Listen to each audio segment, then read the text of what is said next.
Hello all. So today I am going to outline my sort of structured approach to learning new microcontroller families. It's an approach that I'm going to be trying out over the next winter or so.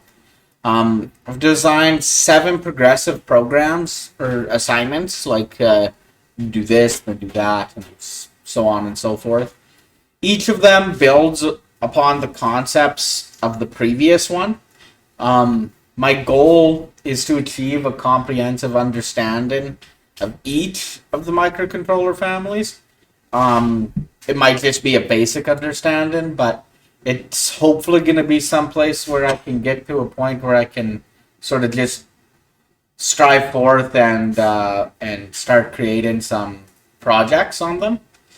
The images and slides of this video, I'm sure you can tell, were created with the help of AI. I'm not that good of a artist, of course.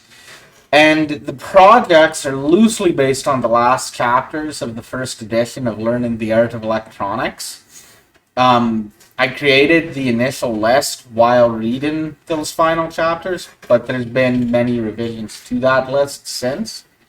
But yeah, I just wanted to mention both of those things. And let's move on to the next slide. As you can see, I'm going to be perhaps moving my little camera around sometimes just so you can see all the writing. But anyways, the first project is, of course, the Blinky project. Primarily, this is meant to ensure that I can flash the microcontrollers and the tool chain is set up correctly.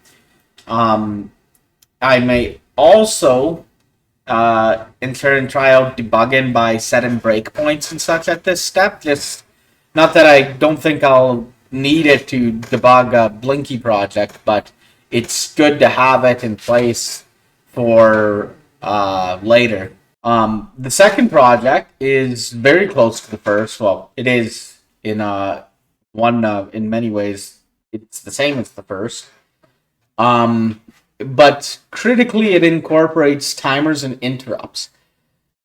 Now, this is truly integral to utilizing the power of microcontrollers, as proper usage of it can free up many processor cycles. With this freed time, your controller can perform other more complex tasks, greatly enhancing its utility. I find this a good exercise to start, going through the documentation in depth as well. So, like, you can see where all the different registers are and what ones do you have to change to get set up timers and which ones do you have to change to set up different interrupts, etc. And yeah, I just want to note too, that image that the AI made is really odd looking. And I have no idea what the little structures on top of the PCB are. Very weird. Now I want to throw in a special slide here. Just talking about debugging, and primarily it's because I think that at this point, sometime during those first 2 projects, debugging should be set up, like whether it is a GDB debugger or like basically some way to set breakpoints and step through code if at all possible. Just so that it's in the back pocket for the next projects. This project will implement pulse width modulation, or I'll implement pulse width modulation, PWM. It's a digital technique, but the physics of how the control device responds makes it behave like an analog control. So basically, you vary the duty cycle, which is the percentage of time the signal is high, so it has a high voltage, like goes from 3 volts to 0 volts, 3 volts to 0 volts, and we can effectively control the average voltage or current, which is perfect for things like smoothly dimming an LED from bright to off or off to bright. This is often more efficient than traditional analog control methods in microcontroller applications. And that is mostly because the digital to analog controller in there takes up a lot of power, I believe. So it can be more power efficient. And this obviously builds directly on our previous or my previous work or the previous project with timers. Precise timing is key for setting up the PWM frequency.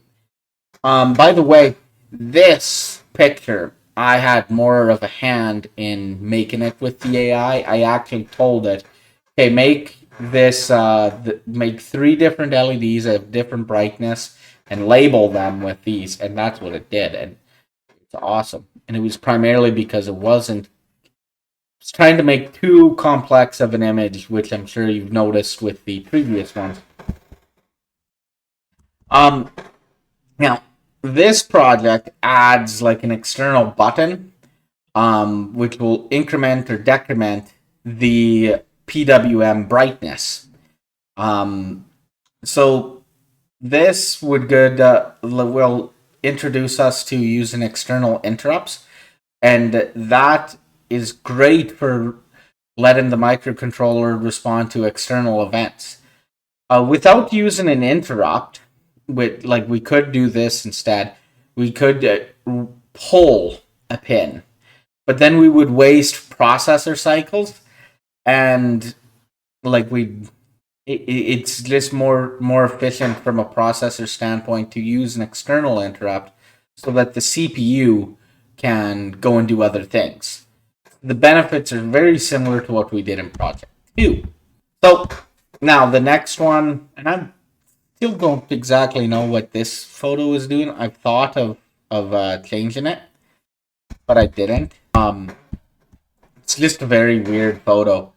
But this project's a bit different from the others in that, but it's a bit different from the others, but it's completely necessary for us to be able to interact with many real world signals.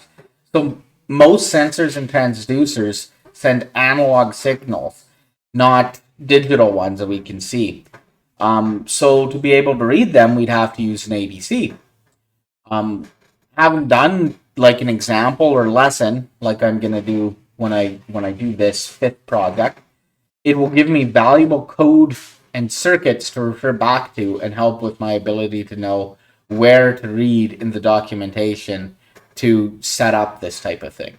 And I do know, because later we're going to talk about setting up serial communication to I2C devices and that.